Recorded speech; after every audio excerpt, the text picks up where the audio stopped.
dear friends. Now we will see the another aspect of I2C, that is the read and write operations in the I2C protocol. As we have seen, the TWI protocol, it can read or write with the help of the two signals, that is SCL and SDA. The multi-byte read and write operation, how they take place, that we will see now. Let us start with the multi-byte burst write operation.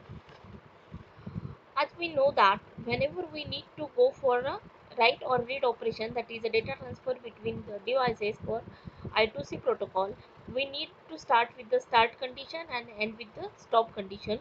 So the very first step for us will be to initiate the start condition.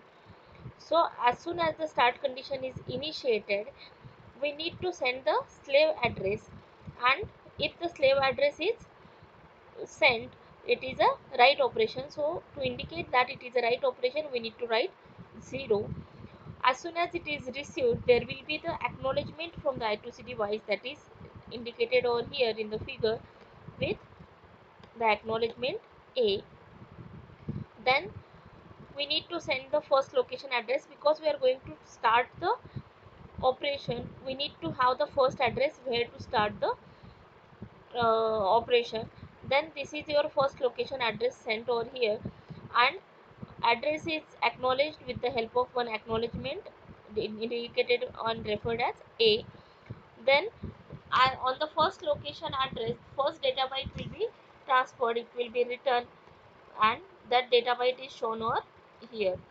Now as soon as the first data byte is acknowledged, immediate next data byte will be sent, and the address will be automatically incremented. We need not to write the another address, because these services or these operations are being provided on the consecutive memory locations. Whatever the data will be transmitted, it will be simply placed on the consecutive memory locations. In this way, if we consider the number of bytes are transferred, and then at the end acknowledgement is done for the last byte that is being written, as soon as the acknowledgement is received, there will be the generation of stop condition. Stop condition generated, that means the data transfer is over and we will stop. So that is all about the multi-byte burst write mode. Similarly, if we consider the multi-byte burst read mode, in that case again we will start with the start condition. As soon as the start condition is sent, the slave address will be sent, and slave address is always followed by 0, because we are writing the address. Then we need to have the acknowledgement.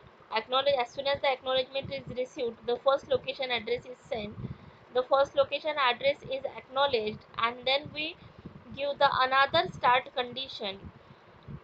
We need to give the another start condition for the slave address, then is given.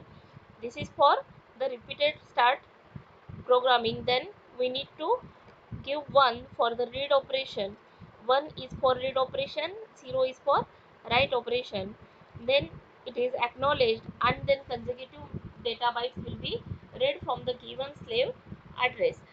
As we are working on the consecutive memory location, we need not to increment the address, or we need not to rewrite the address. The addresses will be automatically incremented. At the end of read operation, the stop condition will be generated. So that's all about the multi-byte burst read and write operation. Thank you.